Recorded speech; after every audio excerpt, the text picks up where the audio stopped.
es una A. El título de la conferencia o de esta charla es Tecnologías de segunda mano, temporalidades migratorias, políticas de resistencia. Parece que la propia palabra se resiste al encuadre, con lo cual empezamos bien. Bueno, el argumento más o menos por encima de lo que voy a tratar esta tarde, ya comenzando con media hora de retraso, ¿vale? Empezamos bien. Vendría a ser el modo en el cual las temporalidades o la experiencia del tiempo y la experiencia de la migración producen rupturas o producen choques en las temporalidades occidentales contemporáneas y cómo nos puede beneficiar de algún modo o cómo pueden ser productivos esos choques, esos colapsos que la experiencia de la migración produce en el tiempo hegemónico occidental, en el tiempo único de la globalización. Más o menos ese sería el argumento. Enlaza con el ciclo heterocronías en el sentido en el que quizá frente al tiempo único de la globalización, frente a la monocronía, las temporalidades migratorias introducen una heterocronía, es decir, una pluralidad de temporalidades, una especie de pluralidad de tiempo. La intervención va a estar centrada o va a partir de la experiencia que como Isario, también pues un poco como teórico de esta exposición, he tenido junto a Mieke Val, una teórica holandesa que también se ha encargado de hablar recientemente sobre la migración. La exposición en la que hablaba Yeisa, To Move, movimiento doble, estéticas migratorias, se inauguró en Murcia hace pues ahora prácticamente un año, luego después viajó a Holanda y ahora en un mes se inaugura en Oslo y en 2 en Dublín y en Belfast. Y por encima esta exposición venía a reflexionar sobre la movilidad contemporánea a través de uno de los medios móviles en sí, como el vídeo, y a través de lo que llamamos el paradigma de la migración. Me interesaba reseñar un poco esa presencia de la exposición como línea o como base de lo que voy a hablar, sobre todo porque en este último año se puede decir que de algún modo la propia exposición ha cambiado mi modo de pensar o de reflexionar sobre lo migratorio, sobre el tiempo y sobre la movilidad. Parece que de algún modo las propias imágenes han construido pensamiento y han servido como una manera de producir conocimiento. Las imágenes no solo reflejan el mundo, sino que lo recrean, es decir, que lo vuelven a crear o lo producen. Y en definitiva lo que hacen es producir conocimiento. Toda imagen, toda obra de arte, por encima de cualquier cosa, es un elemento de producción de conocimiento. Más que experiencia estética, o aparte de experiencia estética y artística, por encima de otra cosa, las obras de arte nos proporcionan experiencia epistemológica, nos proporcionan un conocimiento del mundo. Y en ese sentido, la exposición Estéticas migratorias presentaba una manera de conocer el mundo, una especie de reflexión en torno a la movilidad. Una movilidad contemporánea amparada por el paradigma de lo migratorio que se asentaba en contradicciones insalvables, como se ve en la imagen, un movimiento contradictorio, un movimiento continuo, pero en el que hay siempre una cosa que no se mueve.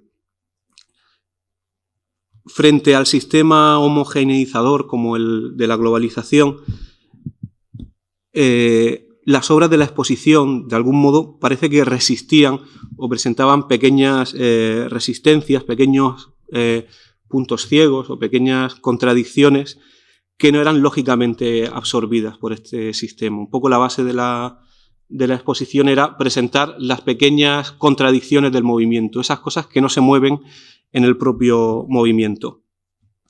En un primer momento, la aproximación que hice al tema de la exposición partió de la atención a un pensamiento que parecía que había caído en desuso, el llamado pensamiento débil, sobre todo en la figura de Pieraldo Robati, que pese al éxito en un principio de este pensamiento débil, después parece que se ha puesto un poco, ha sido puesto un poco de lado. Sobre todo me interesaron 3 puntos fundamentales que desarrollaba Pieraldo Robati en su obra, que podíamos sustanciar en experiencia, contradicción y metáfora. El pensamiento débil era el pensamiento que atendía a la experiencia, que atendía a la contradicción en la propia experiencia y que de alguna manera necesitaba de la metáfora como medio de aproximación al mundo. La experiencia, más allá de los grandes proyectos o de los grandes relatos, el pensamiento débil comienza a tender a la experiencia cotidiana del sujeto, comienza a tender al presente y a lo cercano. Habla Pieraldo Robati del nietzscheano rodar del sujeto, ese rodar del centro hacia la X, y ese rodar del sujeto lo que hace casi de modo centrífugo es hacerlo consciente de su experiencia más cercana. Una nueva mirada al mundo que hace cambiar los objetos que rodean al sujeto. Lo que antes era fijo ahora se convierte en móvil y se producen cambios determinantes no solo en los tiempos sino también en los espacios que se diluyen, que se movilizan, que se difuminan o que de algún modo se hacen porosos. La nueva reflexión sobre la experiencia cercana. La segunda cuestión fundamental en el pensamiento de Robati tendría que ver, en cierto modo, con la puesta en evidencia de las contradicciones de la movilidad. Robati nos habla sobre la presencia de una especie de núcleo de resistencia, y lo ponemos otra vez como metáfora visual en el caso de esta obra de Jesús Segura, una especie de núcleo de resistencia o de núcleo de sinsentido que no puede ser movilizado del todo y que tendría que ver con lo real de lo que habla Lacan, una contradicción esencial dentro del movimiento mismo. Dice Robati, hay una fuerza que tira de nosotros hacia abajo y esa misma fuerza que haría que nos hundiésemos es la que paradójicamente nos permite salir a flote. En el movimiento hay un no que se desplaza. Existe algo que cesa de no cesar. Es decir, algo que se mantiene durante todo el movimiento, algo que durante el movimiento permanece parado y algo que estando parado permanece móvil. Una paradoja esencial dentro de la experiencia cotidiana. Por último, el pensamiento de Robati nos dice que esa experiencia cotidiana contradictoria solo puede ser presentada de modo fiel por medio de la metáfora, no a través del conocimiento lógico, sino a través del conocimiento metafórico, de lo que él llama una cierta razón poética, la razón poética de la literatura, la razón poética, podemos decir, de las artes visuales.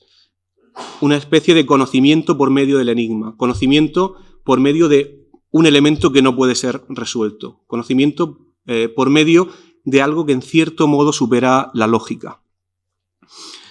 De alguna manera esos 3 aspectos, experiencia, contradicción de la experiencia y metáfora como modo de conocer esa experiencia, nos ayudan a plantear una reflexión sobre lo migratorio en el arte, no como una temática o como una representación, sino como un paradigma estético. Y esto es, en cierto modo, la clave de la exposición. Pensada de esa manera, To Move, la exposición Estéticas Migratorias, no trataba tanto de presentar un arte acerca de la migración, es decir, un arte donde aparece el reflejo o la representación de la migración, sino un arte migratorio, un arte esencialmente migratorio, no un arte temático, sino un arte formado por el paradigma de la migración, un arte, en cierto modo, de la inestabilidad, del movimiento continuo o del doble movimiento. A eso atendía el término to move. Movimiento doble, pero también la contradicción dentro de ese movimiento. Eso sería una estética migratoria, no un arte acerca de la migración, sino un arte que incorpora en sí mismo la experiencia de ese movimiento de la migración. Es cierto que en la exposición hay obras, bueno, no se ven, es igual, no importa que no se oiga.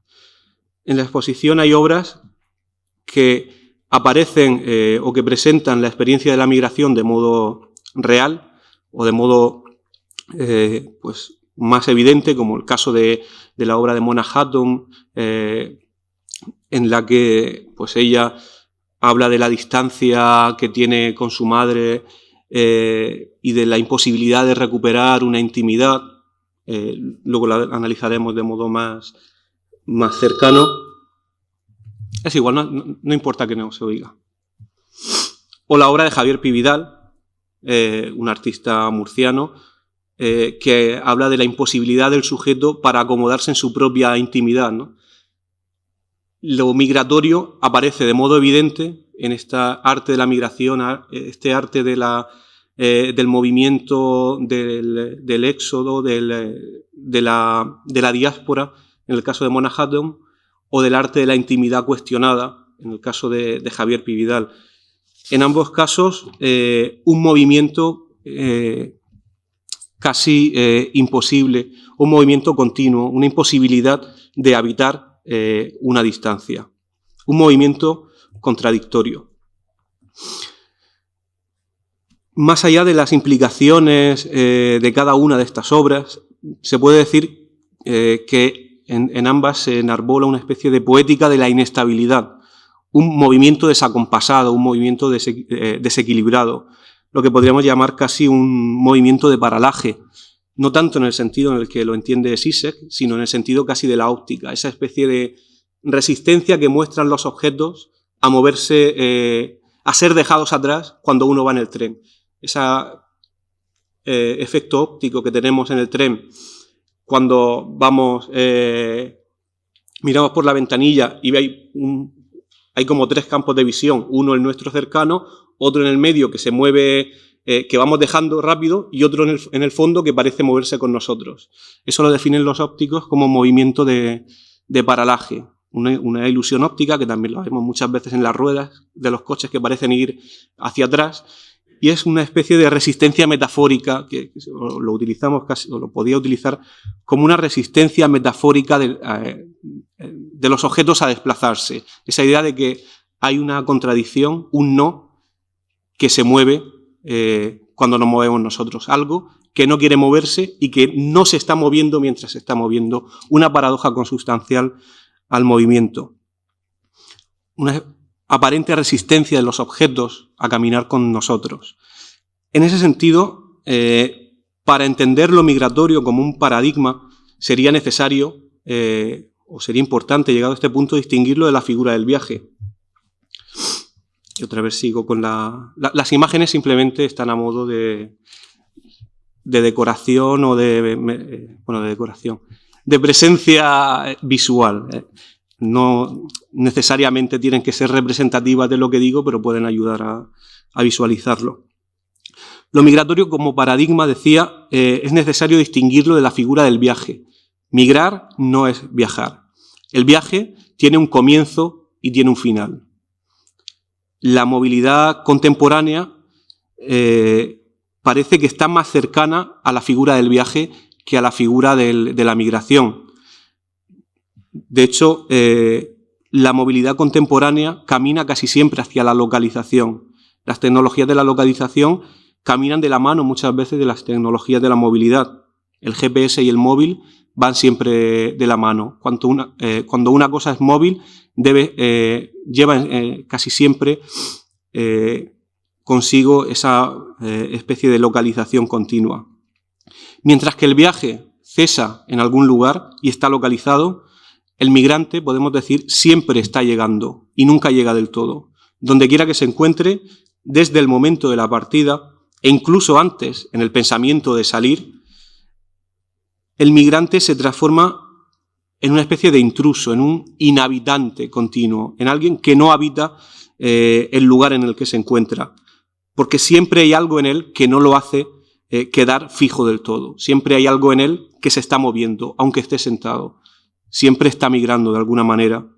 Por utilizar la expresión que Jean-Luc Nancy da a su corazón trasplantado, se puede decir que el migrante, como ese corazón al que uno ese corazón que se le trasplanta a Jean-Luc Nancy, siempre está llegando. Es alguien que siempre está llegando y que nunca llega del todo. Es alguien que nunca cesa de moverse. Alguien que nunca llega al lugar al que quiere llegar, porque precisamente el lugar al que quiere llegar es el lugar del que ha salido, el lugar del origen.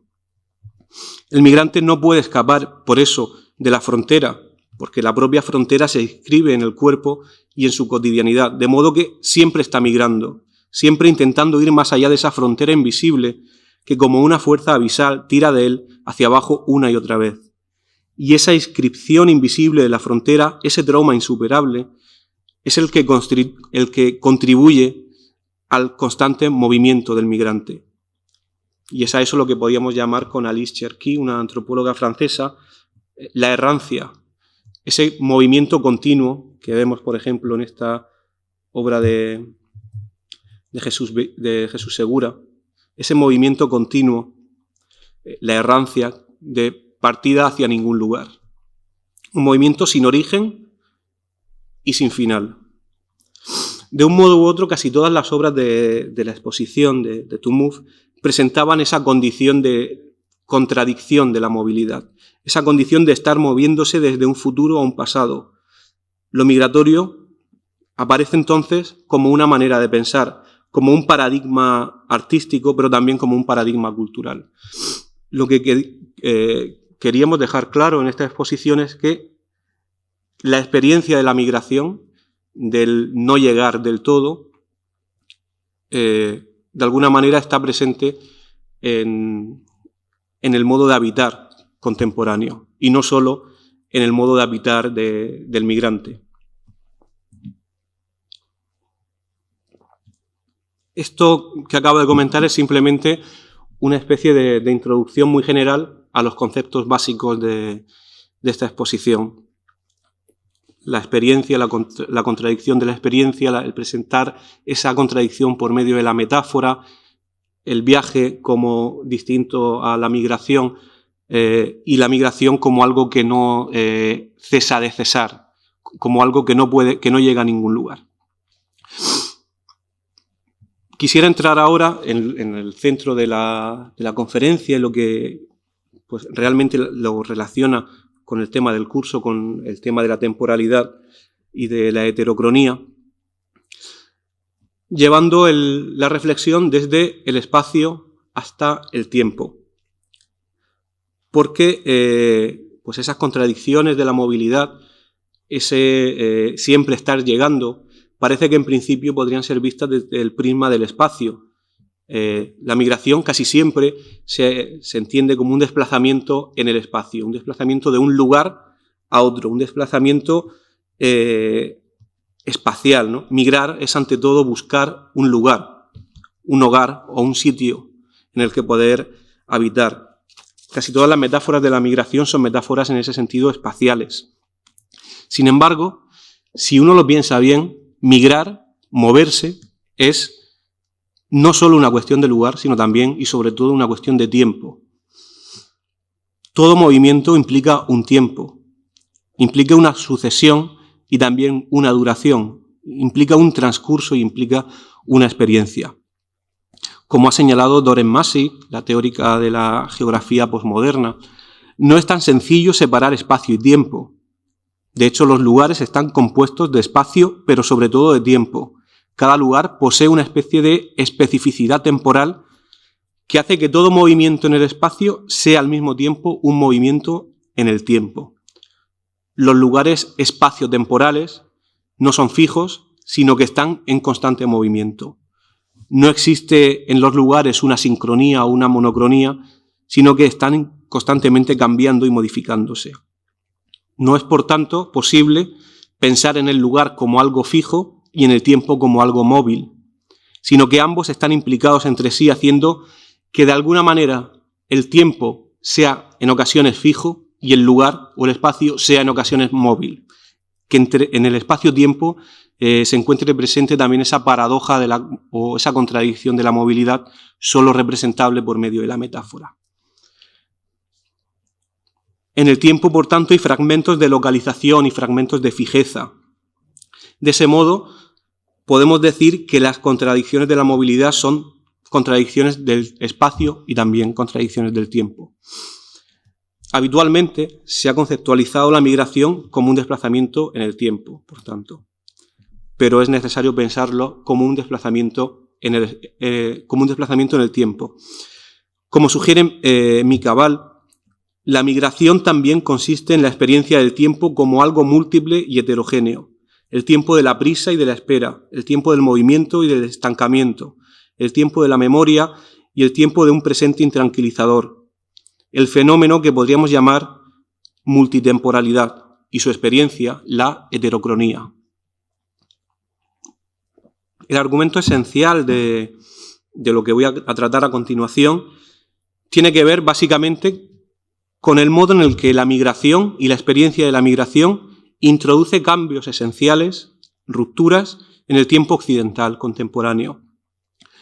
Me voy a centrar sobre todo en algunas obras concretas de la exposición To Move, para no abrir demasiado el campo, aunque estas reflexiones, por supuesto, son extensibles al modo de entender el tiempo en la experiencia contemporánea.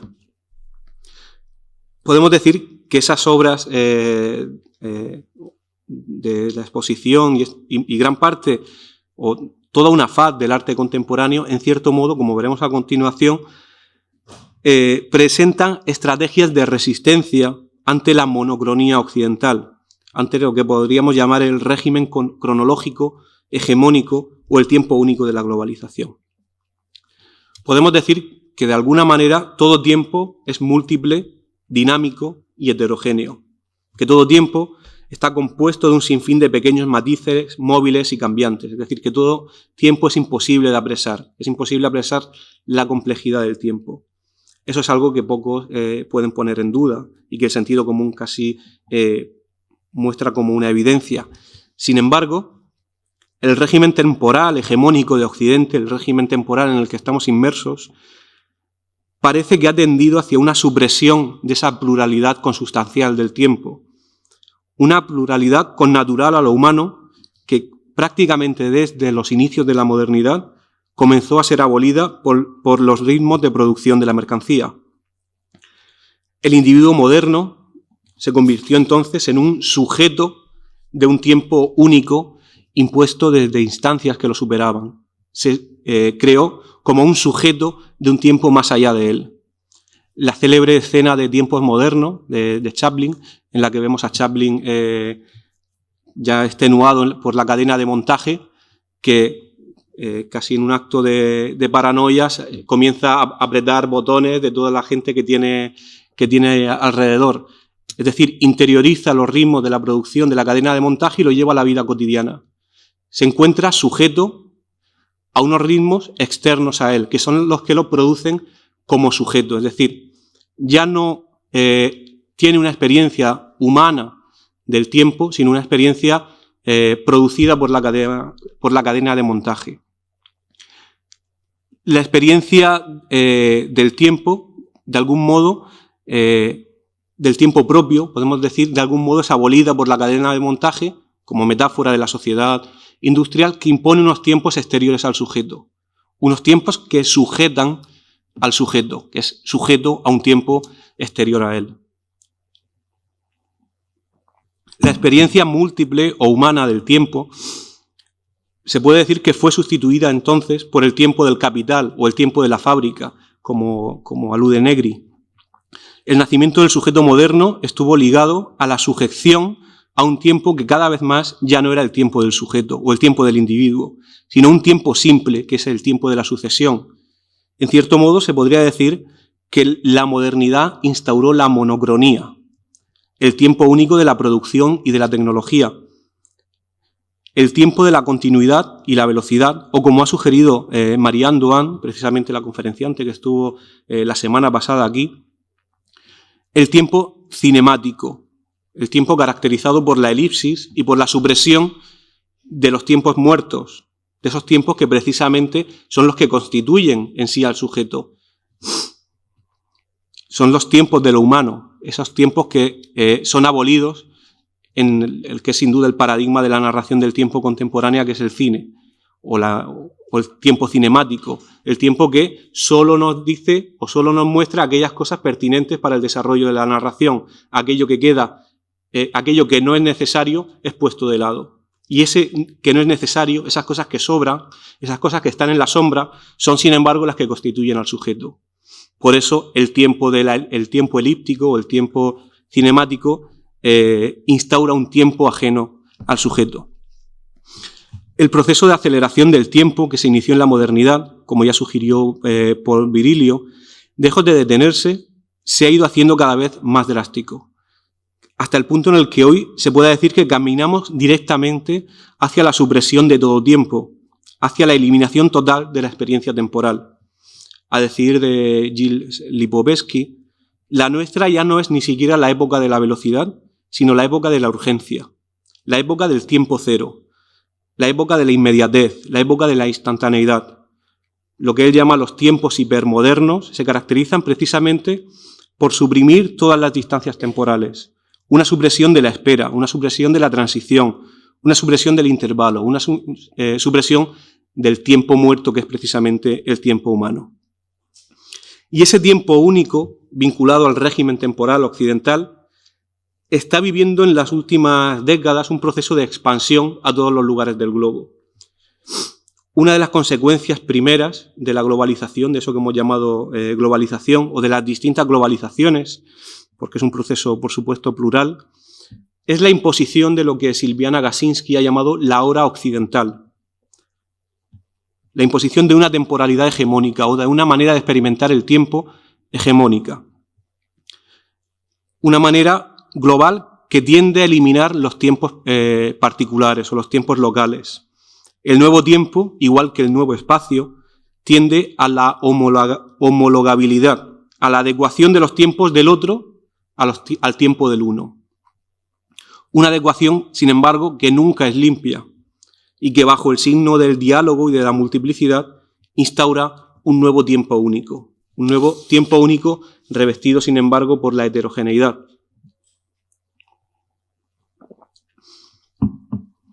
Uno de los aspectos más interesantes de las temporalidades migrantes es que precisamente contribuyen a derribar esa ficción del tiempo único comprimido y acelerado.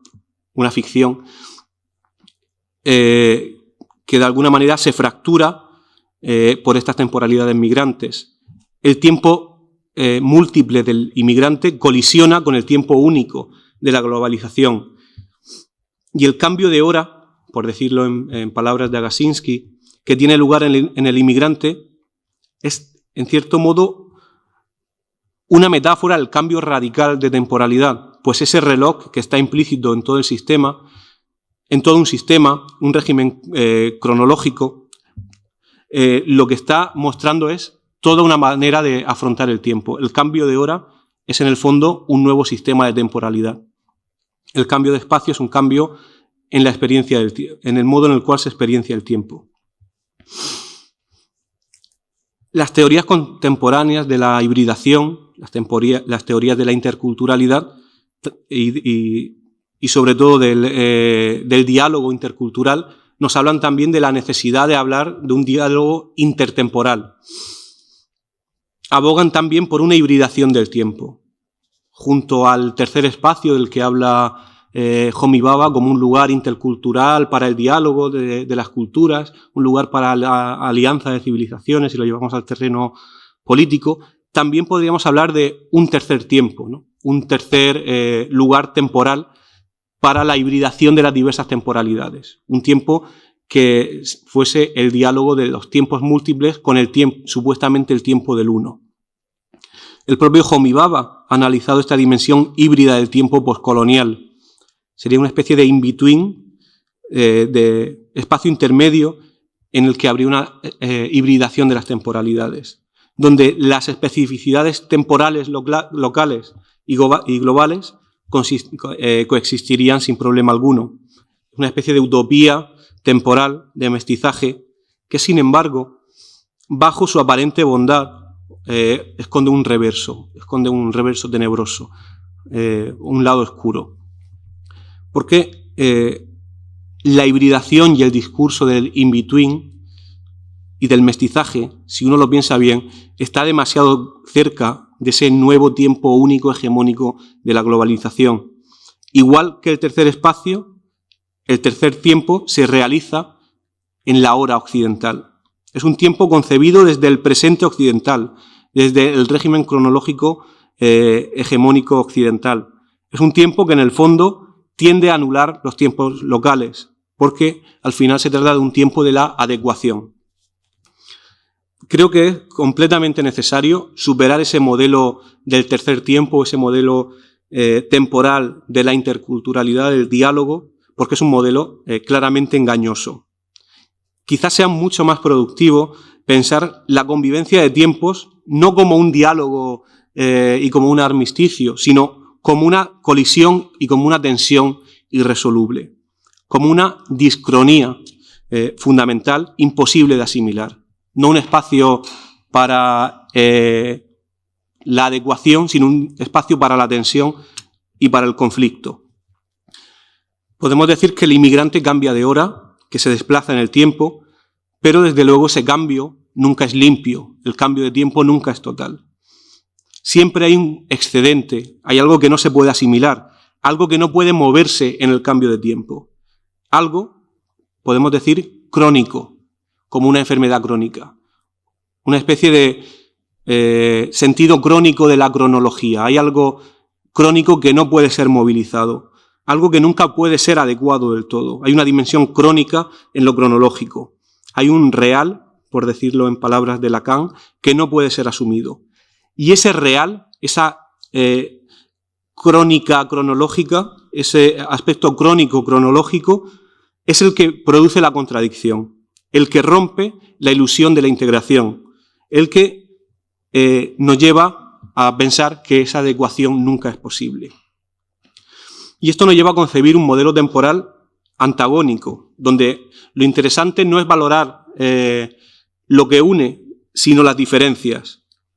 Y lo interesante es valorar la imposibilidad de resolver el conflicto.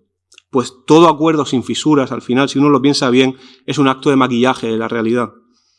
En ese modelo antagónico, que podríamos derivar claramente de las tesis de Laclau y Chantal Mouffe sobre la democracia, no sería posible nunca un acuerdo entre las partes, ya que siempre habría lugares vacíos o lugares imposibles de llenar.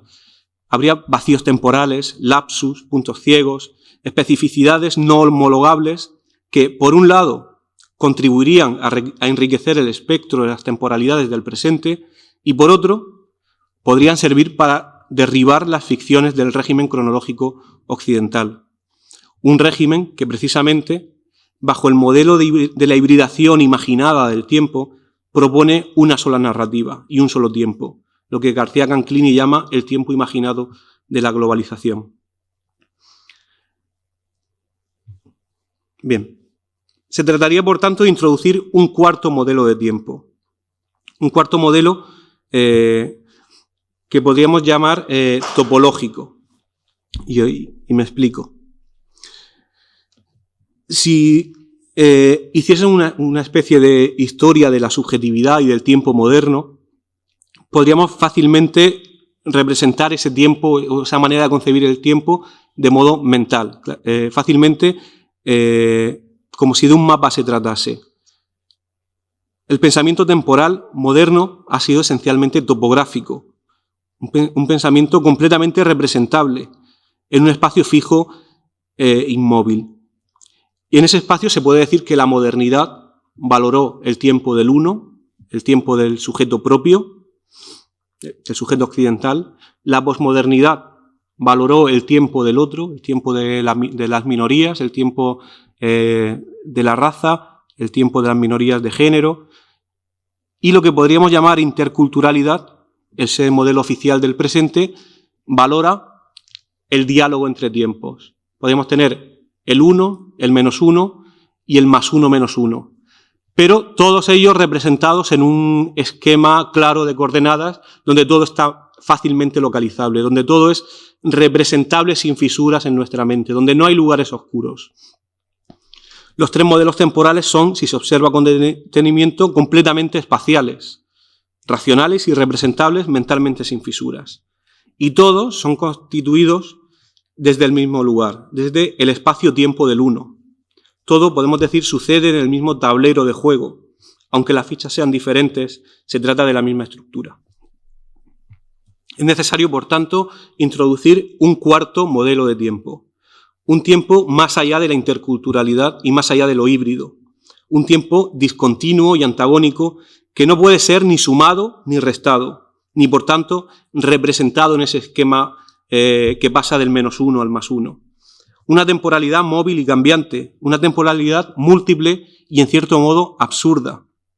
En resumen, una temporalidad antagónica en constante conflicto.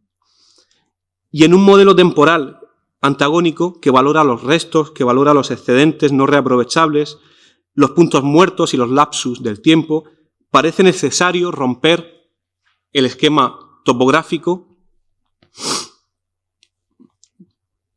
en beneficio de una especie de desestructuración que nos lleve a la topología. La necesidad de un espacio temporal moebiano, un espacio temporal en movimiento, sin dentro ni fuera, un espacio temporal no orientable, sin cerca ni lejos, un espacio donde no haya correspondencia ni vecindades completamente racionales. Un tiempo que se regiría por otra serie de correspondencias y vecindades que se ajustan más al espacio y al tiempo psíquico y afectivo que al geográfico o al histórico. Un espacio-tiempo confuso, donde antes, después y ahora se mezclan e interceden. Un espacio donde el exterior configura el interior, un espacio que subvierte la intuición, un espacio, en cierto modo, escotómico, con un punto ciego, con el punto ciego de un lugar vacío, de un centro ausente, en torno al cual se configura precisamente toda la representación del tiempo. Quizá sea momento de pensar al sujeto y a su tiempo desde la topología, más allá de la localización y más allá del tiempo lineal. Pensarlo desde el tiempo de la ausencia, desde el tiempo de esa cosa que no puede ser representada. No ya en una intemporalidad eterna, sino en una temporalidad múltiple y heterogénea, pero no híbrida. Al menos si por híbrido se entiende la suma de las partes. Aquí no hay partes que sumar, porque la suma nunca es perfecta. Una temporalidad discontinua, una heterocronía, o por hacer hincapié en la cuestión del conflicto, una discronía, un choque de tiempo imposible de resolver. Lo realmente interesante de toda esta perorata que he soltado abstracta sobre la cuestión del tiempo es que las temporalidades migratorias introducen y hacen evidente el conflicto dentro de la supuesta temporalidad occidental. Y ese conflicto rompe y fractura la ilusión del tiempo único. Rompe y fractura la ilusión de la monocronía imaginaria del capitalismo cultural. Por eso no hay que ver el conflicto desde un punto de vista negativo y el acuerdo desde un punto de vista positivo. Es necesario eliminar la visión de que la resolución siempre es positiva, porque la resolución sin fisuras suele ser, de hecho, un triunfo del dominante. El conflicto o el desacuerdo, como ya atisbó Jacques Rancière, es un tiempo constitutivo de la comunidad. La resistencia ante el poder ha de hacerse precisamente por medio del desacuerdo, por medio de la tensión y por medio de la conciencia de irresolubilidad del conflicto. Una de las tareas más interesantes del arte en la actualidad será precisamente hacer evidente, visualizar, traer a la visión ese conflicto temporal para mostrar las inconsistencias, las falsedades y los artificios del imperialismo cronológico. Esa es la estrategia que se encuentra en gran parte de las obras que presentamos en la exposición To Move. Unas obras que se configuran esencialmente como resistencias temporales, metáforas de un tiempo antagónico o lugares de un desacuerdo temporal.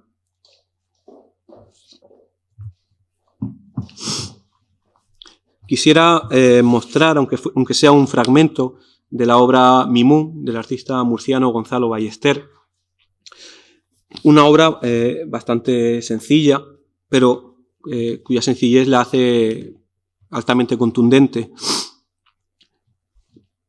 El artista graba en vídeo a un inmigrante que manda un mensaje a su familia, un inmigrante que vive en Murcia, un inmigrante marroquí que vive en Murcia, luego lleva el vídeo grabado a su familia, lo pone, la familia lo ve, graba a la familia mientras reacciona ante lo que está viendo La familia luego graba un vídeo con las reacciones, mandándole otro mensaje, y el artista lo trae, lo pone en Murcia, en la casa del inmigrante, y graba al inmigrante recibiendo ese mensaje. En total, tenemos 4 secuencias de imágenes que pertenecen a momentos diferentes. Está Mimoun enviando un mensaje, su familia recibiendo el mensaje, su familia grabando el mensaje y Mimoun recibiendo el mensaje. Entre la primera y la última secuencia de imágenes ha transcurrido un periodo no inferior a varias semanas, ya que implica un viaje real, una distancia y un tiempo irreversibles, el tiempo en el que el artista ha viajado, ha llevado el vídeo, ha grabado y ha vuelto. Sin embargo, a pesar de esta distancia real, temporal, y esto es lo verdaderamente interesante del vídeo, Ballester ha montado las imágenes como si fuesen simultáneas, por medio de la estrategia del plano contra plano. De ese modo, vemos hablando a Mimoun y al plano siguiente observamos las reacciones de sus familiares ante sus palabras. Acostumbrado a la instantaneidad de la televisión, el espectador occidental piensa enseguida que las imágenes están sucediendo al mismo tiempo, que existe una comunicación instantánea entre Mimoun y su familia, que en cierto modo se están comunicando. Sin embargo, si se observa bien, Ballester está trabajando con 3 temporalidades. En primer lugar, está la temporalidad del mensaje, la temporalidad de la epístola, de la carta. Un mensaje se envía, tarda un tiempo, llega a su destino y después puede volver o no puede volver. Es el tiempo de la incertidumbre, es el tiempo de la distancia real. Pues la carta tarda en llegar lo que tardaría una persona. La carta tiene una especie de huella, de casi índice de tactilidad que no tienen, por ejemplo, que no tiene el correo electrónico, que no tiene las nuevas tecnologías de comunicación. La carta tiene un índice táctil de aquella persona que la ha enviado. Esa distancia es la que ha sido abolida por nuestras modernas comunicaciones tecnologías de comunicación, donde se ha eliminado simbólicamente la distancia real. El teléfono y el mail han comprimido ese régimen temporal largo de la epístola en favor de una instantaneidad que parece abolir las distancias geográficas y, en consecuencia, las distancias temporales. El segundo tiempo, después del tiempo de la epístola, que aparece en el vídeo, es el tiempo de la televisión, el tiempo de la instantaneidad, el tiempo de las tecnologías de la imagen occidental. Mientras que el tiempo primero pertenece, en cierto modo, a lo que podría ser llamado el régimen cronológico específico del lugar de origen de Mimoun, el tiempo de la televisión pertenece a otro momento temporal y a otro régimen cronológico, el que podríamos llamar occidental contemporáneo en sentido amplio. Ese tiempo cero, acelerado, es el que encontramos en los discursos temporales de Virilio, Lipovetsky, como he mencionado anteriormente. Es el tiempo del país de recepción de Mimoun y también el tiempo del espectador de la obra. 2 tiempos, el de la epístola, largo, y el de la televisión, instantáneo. Pero hay un tercer tiempo, que es el tiempo del conflicto, el tiempo que hace chocar y colisionar las 2 temporalidades específicas, los 2 regímenes de comunicación, el epistolar y el televisivo. Y ese es el verdadero tiempo migratorio. Pues de alguna manera se puede decir que Mimoun está encallado entre esos 2 tiempos. Aunque en principio se podía pensar que esta obra de Ballester está concebida como el tercer tiempo en el sentido de la hibridación de temporalidades. Sin embargo, no hay diálogo entre esas 2 temporalidades, sino que se muestra una tensión irresoluble entre ambas. Una tensión que, si uno lo piensa bien, desmonta la ficción de la temporalidad dominante, del medio en el cual se emite el mensaje. Uno toma conciencia de que hay un espacio real que no puede ser suprimido por las tecnologías de la comunicación. Un espacio real que se resiste a ser asumido en ese tercer tiempo. Es ese espacio real el que configura como un tiempo antagónico lo que podríamos llamar el cuarto tiempo. Como una especie de paradoja al mundo de las comunicaciones, en la rapidez de la sociedad globalizada, el tiempo lento de emisión y respuesta se introduce aquí como si se tratase de un universo paralelo que produce una brecha en el tiempo. Una brecha que hace emerger temporalidades contrapuestas, una asincronía entre los medios y su utilización. De hecho, la televisión, caracterizada por su inmediatez, se utiliza aquí en un tiempo lento. Y rompe su tendencia al directo para operar en diferido, con un tiempo diferente al previsto para el medio. Además, la televisión en esta obra, en Mimoun, es más que nunca televisión. No instantánea, sino televisión en sentido temporal, porque la visión se produce en la distancia. Es mucho más temporal que espacial. Frente a la supuesta inmediatez de la voz que muchos inmigrantes experimentan en las conversaciones telefónicas, la imagen todavía actualmente tiene dificultades para llegar con esa rapidez y por lo general llega por medio de fotografías o postales de los familiares y los lugares de origen.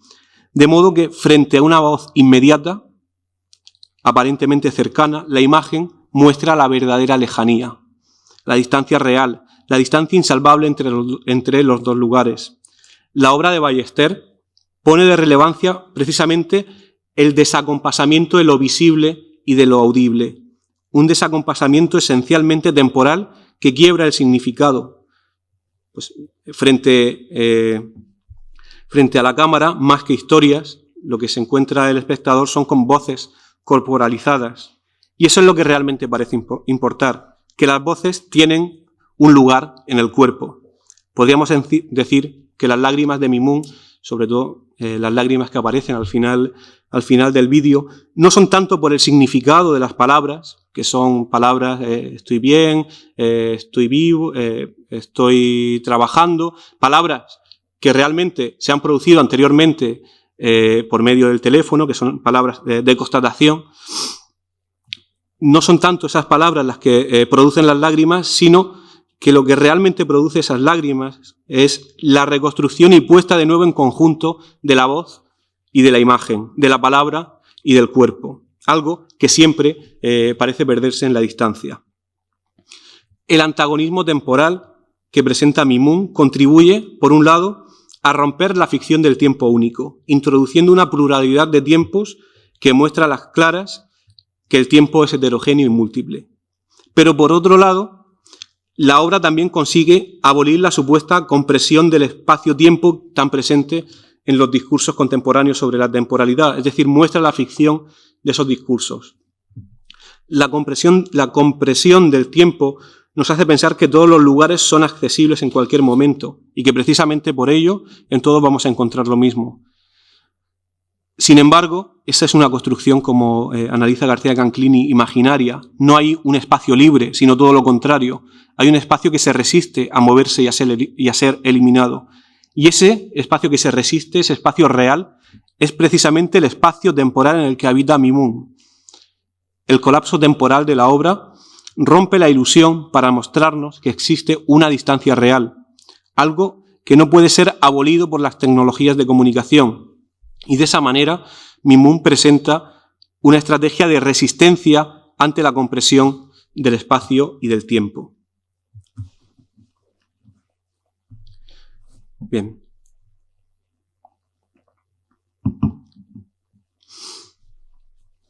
En el choque de tiempos que tiene lugar en Mimoun, una cuestión que parece clara es la cuestión referente a la tecnología. Los dos tiempos que colisionan en la obra, los dos sistemas tiempo, la televisión y la epístola, son sistemas pertenecientes a tecnologías de comunicación diferentes. Por tanto, el antagonismo o la tensión entre tiempos es al final una tensión entre tecnologías, una tensión tecnológica. Tecnologías que más allá de una simple herramienta son sistemas condensados de experiencia del mundo. Siguiendo a Heidegger, que en su obra La pregunta por la técnica examina la cuestión de la tecnología, habría que entender la tecnología no como la herramienta, sino como el complejo sistema de creencias, de discursos y de conocimientos en torno al hacer, en torno al producir. Una especie de manera de relacionarse con el mundo. Una manera en la que, como en el archivo de Foucault, está incluida el poder, la posibilidad del conocimiento, la subjetividad en toda su complejidad, etc. Una tecnología sería, en cierto modo, un emplazamiento de todo un sistema cultural. Así que, más allá de una herramienta, la tecnología habría que entenderla como un amplio sistema de conocimiento. La tecnología como una rejilla de acercamiento al mundo, como un modo de configuración de la verdad, en el sentido de Heidegger, una vía de conocimiento, un saber. Antes de seguir, merece la pena que nos detengamos en la distinción que realiza Heidegger entre lo que él llama la técnica antigua y la técnica moderna, que en inglés se ha traducido como la tecnología antigua y la tecnología moderna. Para Heidegger hay dos maneras esenciales de relacionarse con el mundo a través de la herramienta que pone en cuestión o que hace aparecer la verdad. La técnica antigua estaría relacionada con la techné, con el saber y con el pensamiento, con la producción de saber y con la producción de pensamiento. La técnica antigua, dice Heidegger, tiene una preocupación por la naturaleza, por la physis. No es una fabricación, sino, él dice, un traer ahí adelante, una especie de revelación. Lo decisivo de la técnica como modalidad de verdad sería la producción, la poiesis. Es un pensar o un cuestionamiento de la opacidad de la verdad. La técnica antigua para Heidegger sería aquella que cuestiona la propia utilidad o el propio medio de aquello que está utilizando, que produce con ese medio una verdad, que intenta conocer una verdad. La técnica moderna, lo que Heidegger en otro sentido en otro lugar llama la tecnología, en cambio, domina la naturaleza y domina el saber. Dice Heidegger, el hacer salir lo oculto que prevalece en la técnica moderna es una provocación que pone ante la naturaleza la exigencia de suministrar energía que como tal pueda ser extraída y almacenada. Es decir, la tecnología usa la physis o la naturaleza como un lugar en el que todo está dado de antemano, no como un lugar en el que uno tiene que sacar de él, en el que uno tiene que traer ahí adelante esa verdad, sino un lugar en el que todo está frente a nuestros ojos. Ya no se trataría de una producción o de una poiesis, sino de una simple utilización de los recursos. El lenguaje de Heidegger es quizá uno de los más complejos, junto con el de Lacan, y bueno, si yo me lío, Heidegger sería todavía más, aunque él es más listo, también es verdad. Pero el caso que, muy a grosso modo, lo que quiere decir Heidegger con esta contraposición entre técnica antigua y técnica moderna es que la técnica moderna ya no hace aparecer la verdad porque nunca se pregunta por ella. Es decir, que funciona por medio de la ilusión de que no hay nada oculto en el mundo, de que todo es transparente, de que todo es evidente. Por tanto, no hay manera de preguntar por la verdad porque supuestamente todo está puesto a la luz de la visión. No hay enigma. Esa es un poco la tesis muy por encima de Heidegger. Y en ese mundo que se ha propuesto enseñarlo todo, el mundo contemporáneo, el mundo del espectáculo, de la transparencia, del panóptico, en ese mundo que se ha propuesto enseñarlo todo, descubrirlo todo, la técnica deja de ser techné, deja de ser poiesis y deja de poseer el privilegio de la aletheia, es decir, del desocultamiento de la verdad. Para no seguir abundando en esta cuestión, podríamos resumir diciendo que, en definitiva, la tecnología o la técnica moderna acaba con la dimensión poética de la técnica, de la techné, con la dimensión humana y afectiva de esa techné, del conocimiento del mundo por medio de la herramienta. Pues el modo de desocultamiento de la verdad de la técnica moderna, como dice Heidegger, es esencialmente instrumental.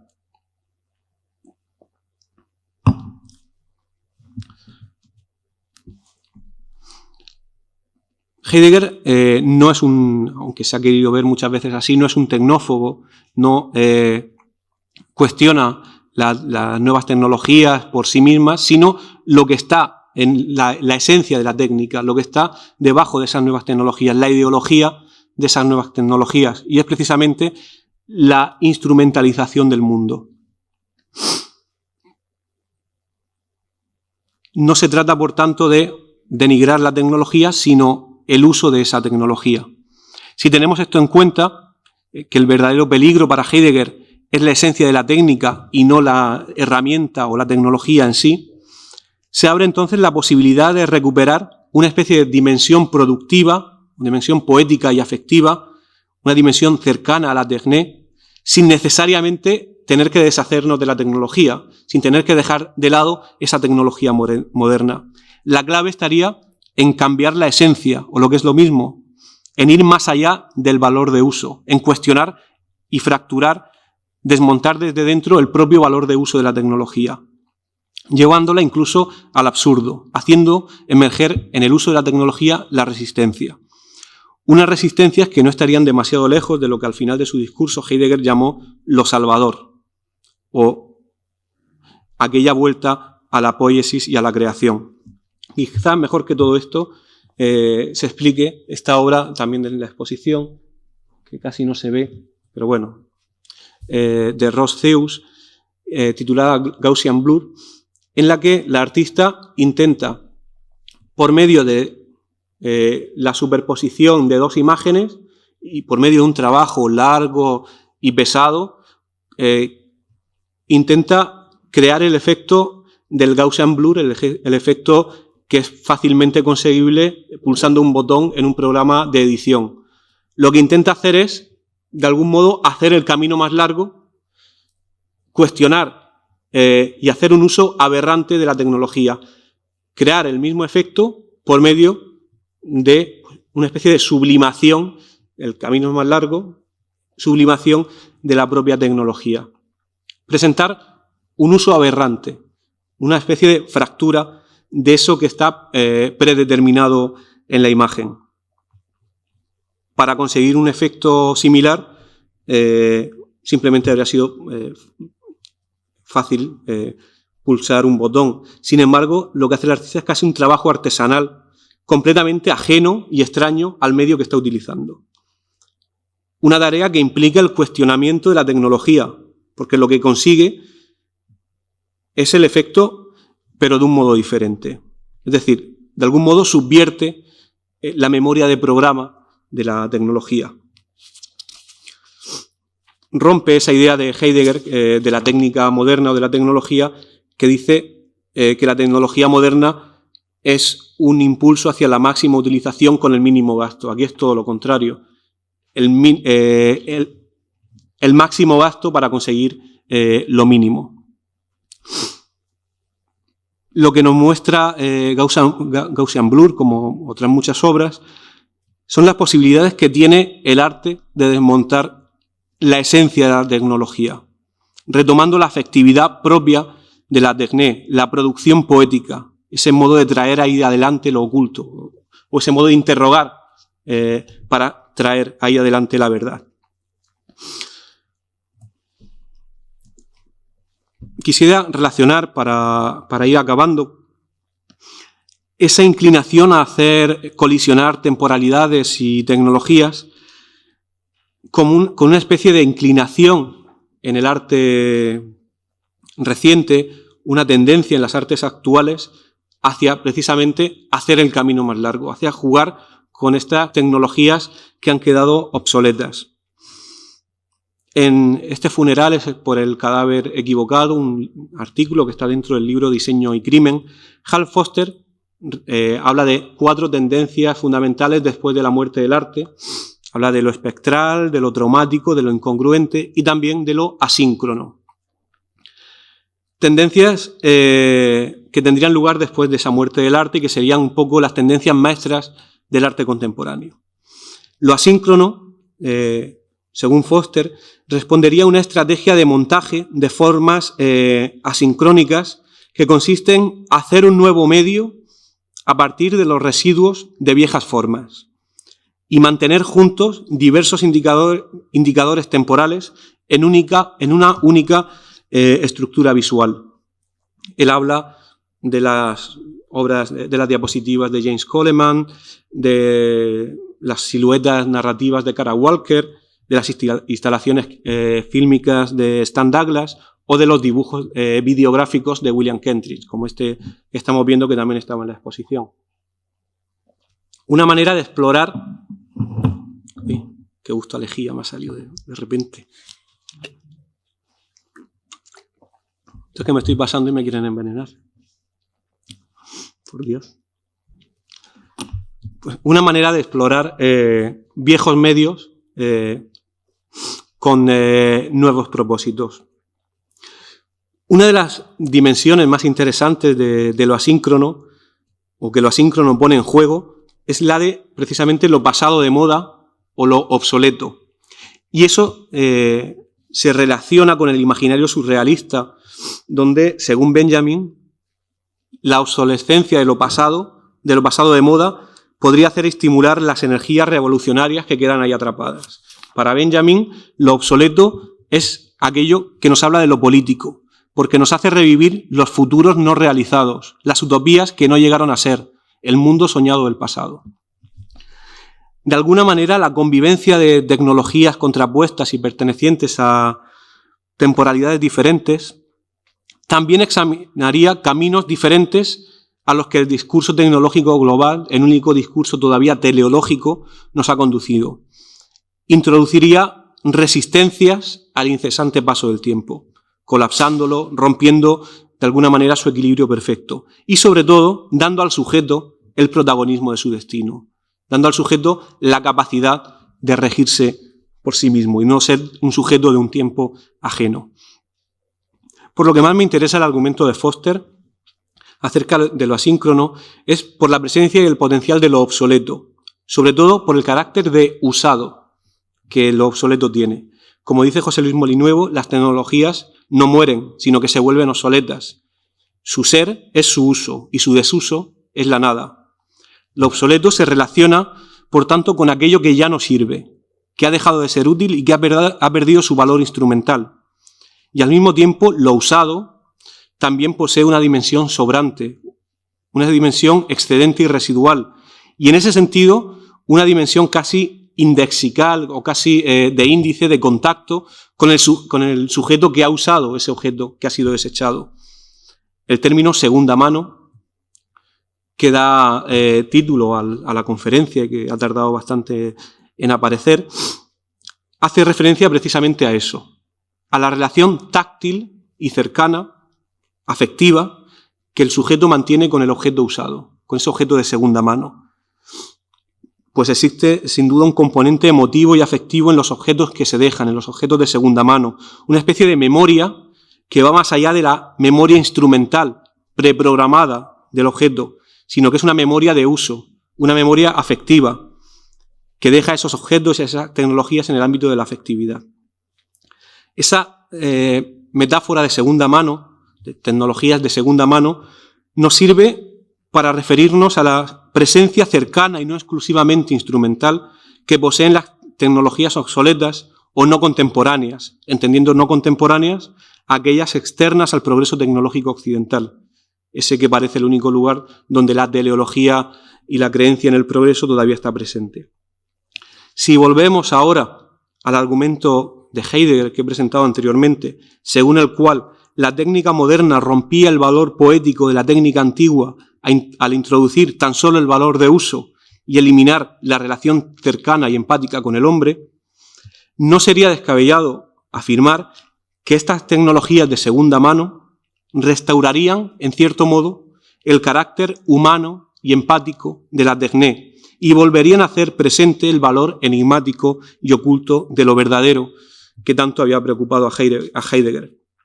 Para ir acabando, se desprende de los argumentos dados hasta ahora que los tiempos y las tecnologías migratorias introducen, por medio de la introducción de las tecnologías de segunda mano, introducen fracturas en el tiempo hegemónico global. Por medio de esa introducción de las tecnologías de segunda mano, se producen rupturas casi espectrales y discontinuidades irresolubles en la programación ideológica del progreso tecnológico. El comienzo de una de las obras también de la exposición, Un trabajo limpio, realizada en los locutorios telefónicos de Murcia, nos habla bastante bien de esa utilización de las tecnologías de segunda mano. La obra comienza en un locutorio internet donde los inmigrantes utilizan tecnologías de comunicación avanzadas, como el videochat, para contactar con sus familiares. Unas tecnologías que pertenecen al régimen cronológico occidental, pero que no se ajustan al régimen específico de los países de origen. Pero lo más interesante es que el inmigrante se introduce en ellas de modo directo, sin el previo proceso de adoctrinación o adoctrinamiento tecnológico, sin el previo proceso de aprendizaje tecnológico que ya claramente lleva al sujeto a un uso determinado de las tecnologías. Y eso provoca resultados inesperados y usos no preprogramados de la tecnología.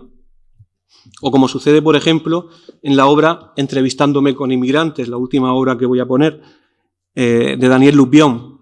Es una obra sencilla, pero también, como la de Gonzalo Ballester, bastante contundente. Lupión, el artista, sale a las calles de Madrid con una cámara para entrevistar a inmigrantes.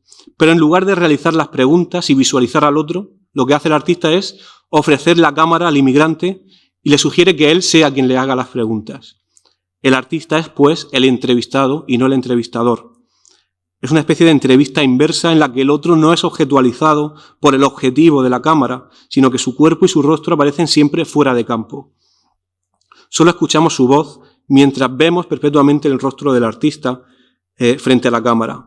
Luego, después, en el proceso de edición, el artista corta sus propias respuestas para dejar solo las preguntas. Y son las preguntas las que realmente, en un lenguaje en movimiento, no en un lenguaje afirmativo, las que muestran las verdaderas inquietudes del inmigrante, que ya no es alguien que es dicho o es mirado, sino alguien que dice y que mira, alguien que posee visión y palabra, alguien que tiene el poder de la enunciación. Pero lo realmente relevante para la cuestión que ocupa aquí es el modo en el que esta obra introduce también la cuestión de la tecnología y, sobre todo, la cuestión del analfabetismo tecnológico. De hecho, el desconocimiento del uso de la tecnología de algunos inmigrantes entrevistados proporciona muchas veces usos renovados y casi impensados de los dispositivos tecnológicos. Por ejemplo, uno de los inmigrantes enfoca simplemente el pecho del artista. Durante toda la entrevista tiene enfocado el pecho del artista, en lugar de centrar el objetivo en la cámara en el rostro. Es decir, el lugar en el que supuestamente, según la mirada occidental, se encuentra impresa la subjetividad, que muchas veces es casi sinónimo de rostralidad. Ese enfoque fragmentario o aberrante propone también un modelo de visión diferente al instituido. O en otra ocasión, y esta ya no la tengo y me tenéis que creer, cuando el inmigrante comienza a hablar con el artista, en el momento en el que comienza a hablar, la cámara deja de enfocar y la cámara empieza a moverse, pues como se mueve el brazo, como cualquier parte del cuerpo. No mantiene el enfoque durante la conversación. Se puede decir que de alguna manera el diálogo, la palabra, supera a la visión. Es una contraposición radical al punto de vista omnivoyer en el que la cámara enfoca la realidad a cualquier precio. Ese punto de vista del reporterismo contemporáneo, de películas como El proyecto de la bruja de Blair o la más reciente REC, donde pase lo que pase, la cámara nunca pierde el punto de vista. La cámara siempre está enfocando la realidad. Sin embargo, aquí el enfoque inmigrante produce una especie de suspensión de la atención programada por la tecnología, esa atención que tiene que mantener la cámara en todo momento. Se fractura, por tanto, la memoria de programa del dispositivo y se introducen así nuevos modos de ver basados en la cercanía y en la afectividad respecto al otro, y no en la virtual forclusión de la humanidad del otro, que es necesaria para el desarrollo de la tecnología occidental. Lo que nos enseña, en resumen, el uso heterodoxo y anacrónico de la tecnología es que quizás sea necesario introducir una dosis de analfabetismo tecnológico, un analfabetismo capaz de producir usos aberrantes de la tecnología, usos no predeterminados, no preprogramados, Usos que rompan el discurso teleológico de la tecnología y que la lleven más cerca del sujeto. Las discontinuidades cronológicas, los lapsos de tiempo que se introducen en este uso migrante de la tecnología, propondrían así usos y modos no pensados, caminos aún no andados o todavía no andados por el sujeto contemporáneo. Caminos que conducen más allá de la instrumentalidad y la transparencia.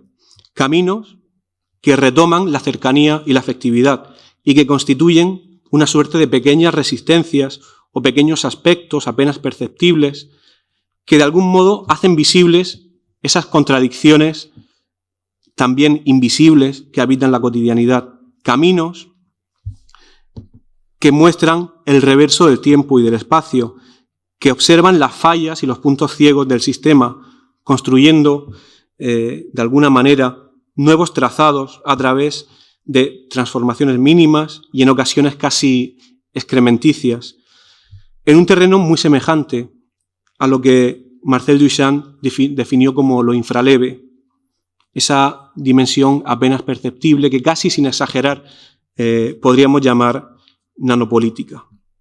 Esos caminos son los que tendríamos que explorar, que son los caminos del analfabetismo, un cierto analfabetismo que al final nos hablan de que no está todo dicho y que lo mejor, si es que hay mejor, desde luego está por venir. Y me he pasado, así es que muchas gracias.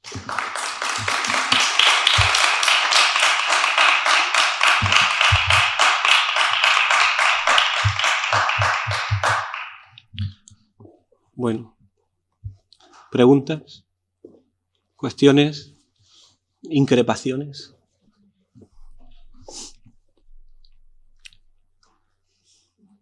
Pues toca las narices.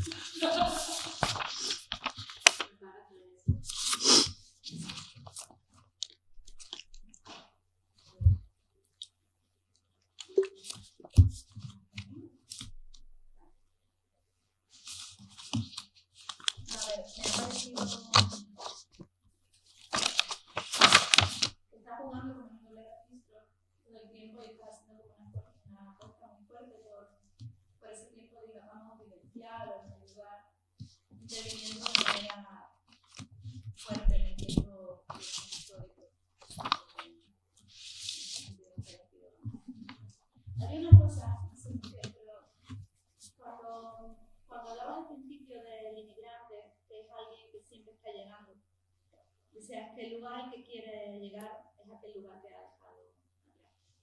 Y en esto me parece que hay una especie de definición fuerte del inmigrante, es decir, o sea, que estaría situando al inmigrante como algo que define precisamente como eso, ¿no? Es decir, me recordaba, ayer leí una entrevista con Hannes Kureishi, de la hermosa lavandería, y conoció un inmigrante, hijo de pakistaníes.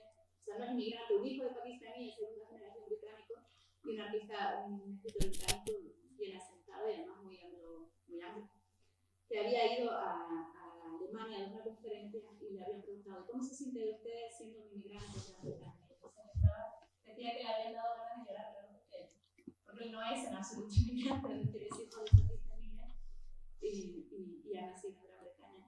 Hay un problema en tanto con esta idea del inmigrante como que siempre llega el lugar que está, porque ¿cuándo deja el inmigrante de ser inmigrante? Es decir, sería una especie de normatividad del inmigrante, o sea, llega un momento en el que, a no ser que era lo que no sabía si estaba apuntando ahí, que esa condición de hecho sea una condición generalizada de la urbanidad contemporánea, es decir, o sea, que el lugar al que queremos llegar es aquello que hemos dejado atrás, pero aquello que hemos dejado atrás es una, digamos, una fantasmagoria megapólica, ¿no? Y, en fin. Vale, me has puesto lejía en la copa y ahora quieres. Vamos a ver. Dos cosillas. ¿Cuándo deja un inmigrante de ser inmigrante? Pues creo que nunca deja de ser inmigrante porque un poco la extensión vendría a ser porque no hay un lugar, ese pasado al que es el que tira y el que precisamente, y no soy yo el mejor para decirlo, que no salió de mi casa, pero ese pasado que tira de uno hacia atrás y que es el que al mismo tiempo le posibilita seguir adelante, ya nunca más puede ser recuperado. De algún modo la obra de Mona Hatun representa bastante bien esa condición de la imposibilidad de volver a llenar un pasado que ha sido dejado. Pero imposibilidad, no sé si nostálgica o no, pero no lo veo en ningún momento como algo negativo, sino como una condición necesaria precisamente para el desarrollo del sujeto, la necesidad de tener un pasado anclado, un pasado, un horizonte pasado hacia el cual de modo inconsciente se quiere volver, pero que nunca es posible conseguir. Y esa misma idea, esa puesta de manifiesto, que es lo que de esa idea, de ese pasado imposible de conseguir, es el que yo creo que es constitutivo de la modernidad en sí misma, como una actitud casi dialéctica entre un avance y un retroceso, entre un ir hacia adelante y siempre una especie de mirada que no se adecua, ya no sé si nostálgica, pero en cualquier caso no adecuada al presente.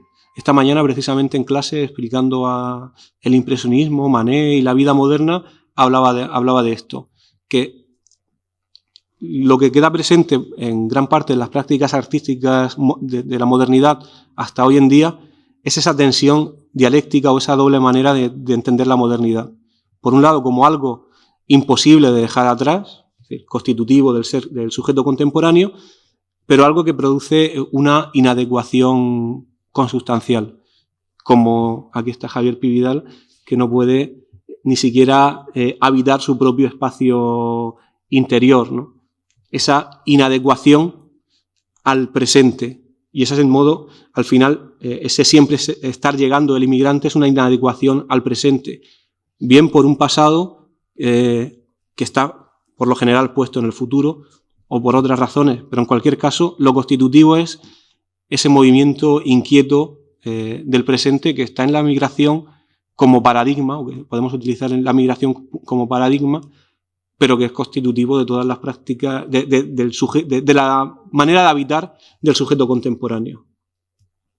Pero entonces habría una especie de, digamos, equiparación metafórica hasta cierto punto, es decir, o sea, que la condición de inmigrante es una condición de inmigrante temporal. Somos inmigrantes en el presente porque venimos de un pasado que sería ese hogar perdido, pero que hasta cierto punto sería universalizable. O sea, la condición casi es más una condición general, sí. Del que viene a Colombia, vivir a España, etcétera, etcétera. Y una condición, y esa era un poco la tesis de la exposición, una condición necesaria. Precisamente la necesidad de no estar en ningún momento quieto o de no conseguir al final el deseo, la imposibilidad de satisfacer el goce, ese estar siempre buscando el objetivo del deseo en otro lugar. Eso es lo que hace que no podamos habitar de modo pleno el presente, que en el fondo es lo constitutivo de lo humano, la imposibilidad de habitar de modo pleno el presente, precisamente si nos ponemos lacanianos, por la insatisfacción perpetua del goce y la presencia del deseo.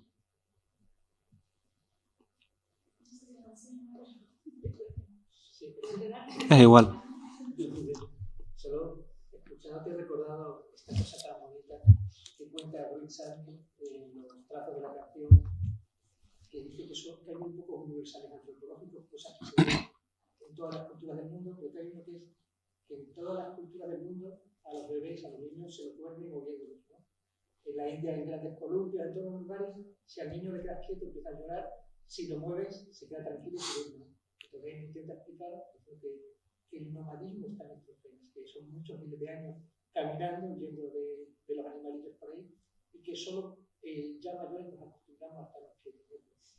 como es algo realmente genético, y yo que soy inmigrante aquí en Murcia, el otro día me pasó una cosa que me hizo mucho pensar sobre el tema de la inmigración, porque me aburría, y en vez de quedarme en la cama, como realmente que ya la gente mayor, la gente que no llora, salí a la calle a pasear y entré en la catedral de Murcia. Y luego mis compañeras, pues ¿dónde has estado? Ellas murcianas todavía en la catedral, y estaba el obispo con 200 monjas hablando de la vida religiosa, porque hoy en día la vida religiosa, y yo se quedaron realmente alucinadas, porque dice, no, llevamos 20 años, nunca había entrado a la catedral, otra no recordaba de niña. Y yo pienso que hay algo de esto, es decir, que el inmigrante es aquel que piensa que hay un lugar donde ir, ¿no? Y que entra en la catedral, o entra en un espacio así, que piensa que significa. Puede ser. ¿Qué quería decir? No, pero en cierto modo sí que lo constitutivo de la inquietud es precisamente el pensar que hay un futuro, que hay un lugar hacia el que llegar, ¿no? Y ese es lo que está presente en muchas de estas obras. El problema es que ese futuro nunca llega, como en esta obra a mí me parece una obra fascinante, aunque sea muy, muy simple, de Jesús Segura, que es grabado, es el trayecto del tren de Madrid, del Talgo de Madrid a Murcia, grabado en la puerta. Esto que se ve aquí es la manivela del tren, pero la obra nunca empieza ni acaba, nunca llega a ningún lugar. Es un transcurso, un movimiento continuo.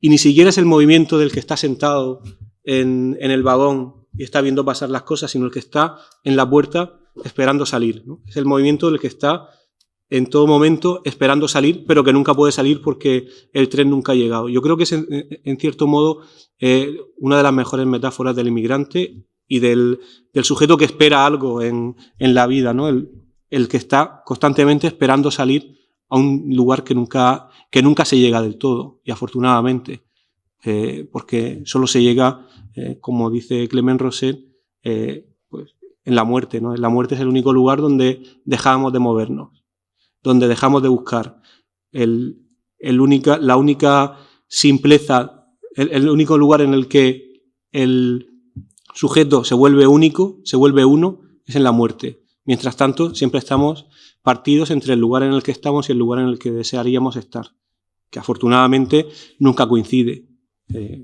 tan solo en la muerte. Bueno, pues como la muerte nos espera ahora con el debate de Rajoy y Zapatero, pues mañana la conferencia de José Luis Villacañas es a las 7:30. Tenemos que empezar con puntualidad británica, es decir, a las 8. No, tenemos que empezar con puntualidad británica porque a las 9 tenemos que estar fuera. Y nada, nos vemos. Muchas gracias.